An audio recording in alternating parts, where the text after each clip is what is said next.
E pra të dashur miq, ja ku po ritakohemi sërish me mua Tirona Lilin këtu në kanalin Monitor TV. Për të komentuar pak ngjarjen më të madhe që nisi natën e mbrëmshme, Big Brother VIP Albania 5.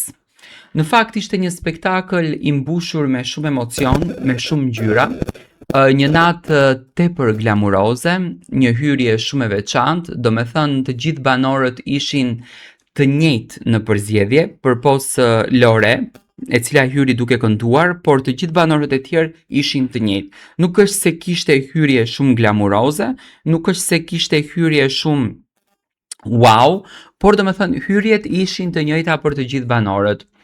Ledion Liço nisi këtë rrugtim të bukur, këtë rrugtim fantastik me shumë lumturi, me shumë dashuri, por njëkohësisht edhe duke thumbuar.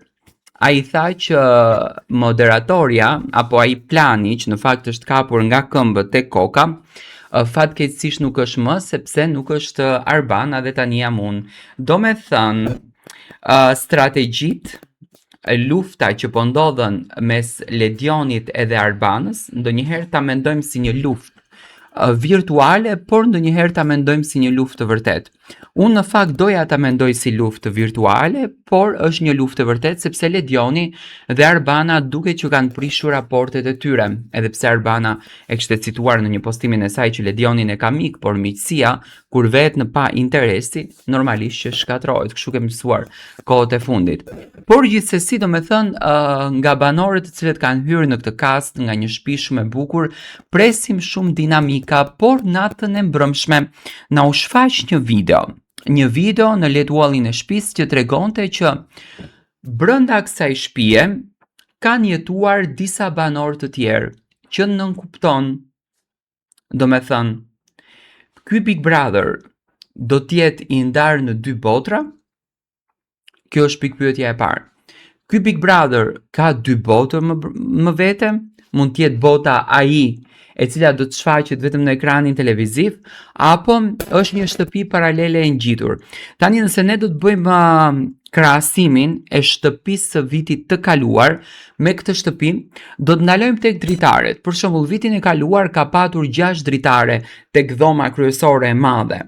Ndërsa këtë vit kemi vetëm 2, që do me thënë ka një lloj ngushtice të madhe në dhomën e ndenjës. Veranda këtë vit është pak më ngushtuar, por më e hapur në pjesën e kafes ku e pinë, vjet ku ishte Lori kafe, ku pinte Gjesti dhe Egli, ndërsa ka një lloj gjelbërimi që tregon që do me thënë në anën tjetër fshihet një shtëpi tjetër. Dyshimet e mia janë, do me thënë duke analizuar krejtësisht lojën dhe duke i parë divanet që kjo shtëpi kishte divanet pink, ndërsa shtëpia që u shfaq në video kamer natën e mbrëmshme i kishte divanet portokalli, do me thënë i bie që janë dy shtëpi paralele, janë dy dhoma paralele që ndoshta do të shfaqet në muajt në vazhdim. Le të themi që luhet në dy botë. Këtu ka 14 banor, do me thënë asë një kast nuk ka patur 14 banor, zakonisht ka nisur me 17 banor, ndërsa atje në atë shtëpi ishin 4 banor. Mendoj që janë dy shtëpi paralele, mendoj që kjo shtëpi do të zbulohet ditën e premte, ashtu si që edhe do të nisën loja në fakt, nuk ma merr mendja që do ta lënë më gjatë. Ledioni e la të kuptueshme që janë dy shtëpi, në fakt ishte verandë e njëjtë, ishte pishinë e njëjtë, mendoj që videoklipi është bërë po te veranda e kësaj, ndërsa pjesa tjetër mund të jetë e ngjajshme. Çfarë mendimi keni ju? Do me thënë, si e shikoni këtë lojë? E shikoni të ndarë mes dy botrave, apo do t'jetë vetëm brenda një shtëpie? Do me thënë, po që se t'jenë dy shtëpi, do me thënë i bie që janë dy Big Brothera paralel dhe do t'jetë shumë interesante, do t'jetë interesante shumë edhe për banorët. Dua të marr mendimin tuaj.